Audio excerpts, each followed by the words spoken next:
রাজমিস্ত্রির ছেলে উচ্চ মাধ্যমিকের মেধা তালিকায়, দুবেলা কপালে জোটে না ভাত, নুনান্তে পান্তা ফুরায় তাও চালিয়ে গেছেন পড়াশোনা।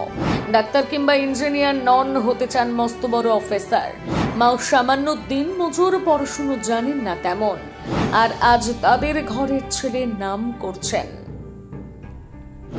সম্প্রতি উচ্চ মাধ্যমিকের ফলাফল প্রকাশ হয়েছে। 7,55,324 জন পরীক্ষার্থীর মধ্যে অন্যতম প্রীতম্বর বর্মন 2024 সালে উচ্চ মাধ্যমিকের মেধা তালিকায় তিনি নবম স্থান অধিকার করেছেন। নবম স্থানই তো অধিকার করেছে, এ আবার বড় কি? প্রথম, দ্বিতীয়, তৃতীয় তো আর হতে পারেনি, তবে প্রথম না হলেও তার কৃতিত্ব দেখে গোটা বাংলা স্তব্ধ হয়ে গিয়েছে। আজকালকার যুগে উচ্চশিক্ষার জন্য যেখানে প্রয়োজন পড়ে দামি দামি বই, ল্যাপটপ কিংবা আরো অন্য কিছু, সেখানে প্রীতম্বরের সেসব কিছুরই প্রয়োজন পড়েনি। এমনকি না মাস গুনে দিতে হয়েছে গন্ডায় গন্ডায় টিচার।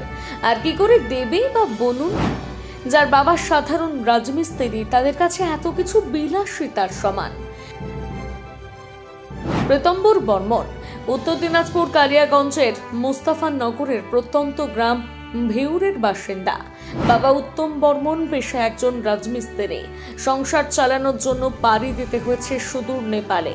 তবে বাবা যত টাকা ইনকাম করেন তাতে করে সংসার কোনো মতে চলে যায়। সংসারের হাল ধরতে মাকেও বেরোতে হয়েছে কাজে। দিনমজুরের কাজ করে সন্তানদের মুখে অন্ন জোগাড় করেন তিনি। প্রীতম্বরের বাড়ির একমাত্র সন্তান নন, এক দিদি এবং এক বোন রয়েছে। সংসারের খরচ, 3 সন্তানের পড়াশুনো চালাতে হিমশিম খেতে হয় প্রীতম্বরের মাকে। তবুও পড়াশুনোয় কোনো ত্রুটি রাখেননি তারা। নুনান্তে পান্তা ফুরোনোর মতন অবস্থার সংসারে, তা সত্ত্বেও 4 জন শিক্ষকের কাছে পড়তেন প্রীতম্বর। বাবা মাকে রোদে জলে কাজ করতে দেখে তার চোখে জল এসে যেত। এমনকি গরিব হওয়ায় আত্মীয় স্বজনরাও তাকে হ্যাটা করত। এই দেখে প্রীতম্বর মনে মনে ঠিক করে নেন যে বাবা মায়ের এই কষ্টের ফলাফল ঠিক দেবেন। মাথার ওপর ওই টিনের ছাউনি থাকা সত্ত্বেও চালিয়ে যান নিরন্তর পরিশ্রম। অভাব তার কাছে ধোপে টেকেনি। এক চিলতে ঘর থেকে তিনি স্বপ্ন দেখতে থাকেন বড় আইএএস অফিসার হওয়ার।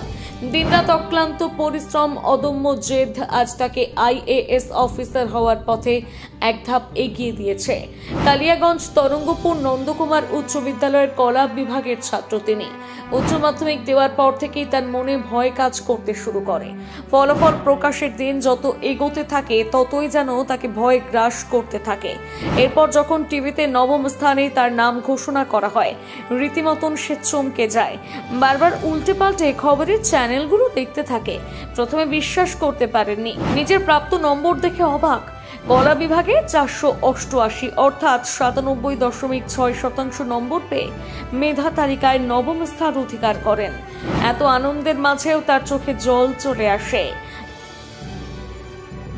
মাকেও একথা জানানোর পর তিনি খুশিতে ছেলেকে ধরে জড়িয়ে কেঁদে ফেলেন। স্বাভাবিকভাবেই এমন দরিদ্র পরিবার থেকে উঠে আসা ছেলে যে পরিবারের মুখ উজ্জ্বল করবে তা সত্যি ভাবনার বাইরে। যে ছেলেটি সঠিকভাবে পড়ার 2টো বই পেত না, সে কিনা পশ্চিমবঙ্গে উচ্চ মাধ্যমিকের মেধা তালিকায় নবম স্থান অধিকার করেছে।